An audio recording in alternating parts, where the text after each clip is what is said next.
Well, I actually did undergrad here at Pitt. I came here on a scholarship and I hadn't planned on applying here, but I fell in love with the city when I first came for an interview.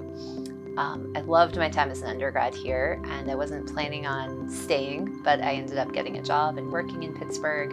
And then when it came time to apply for grad school, Pitt was again the best fit for me and I ended up doing grad school here too. So I think I always hoped I'd be able to come back and end up working at Pitt, and I've been really lucky to be able to do that.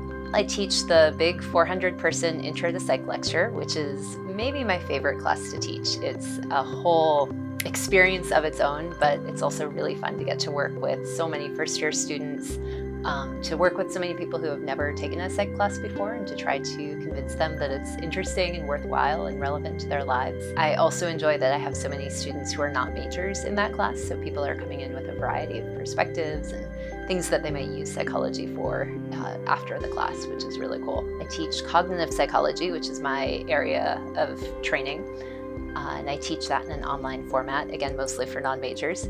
And then I teach an upper level seminar called Learning and Motivation in Educational Contexts. It's an advanced seminar where we do a lot of reading, students present papers, and we talk about the implications for what we're learning for classroom teaching. I didn't even plan on being a psychology major in college. I took my first Intro to Psych course and thought it was so interesting that I wanted to take more. It was a social psychology course that first got me involved in research. I was fascinated by the idea that we could apply the scientific method to understand how people interact with each other, how they behave, and how they think.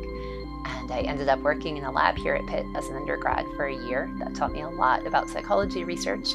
I still wasn't planning on ending up in psychology for my career, but I came back a few years later after I had realized I could study teaching and learning from a psychology perspective and understand how to be a better teacher and how to improve instruction for other people using the methods of psychology. I found in grad school that teaching was really where my passion was. I enjoyed research and there was nice overlap between my research area and my work as a teacher, but I knew very quickly that I wanted to be in the classroom working with students as my primary focus. The most exciting moments are when I see a student make a connection that matters to them. So whether that's a student who took my intro class to fill a gen ed and then they say at the end of the semester, I think I'm going to take more psychology classes, or they come and talk to me about an experience they had with their family or with a teacher or in their professional life, and they see a connection between the class content and the things they're thinking about on their own. So anytime a student sees value in what we're learning about and makes a connection that they're going to take with them outside of the classroom, I think those are the most fulfilling moments for me.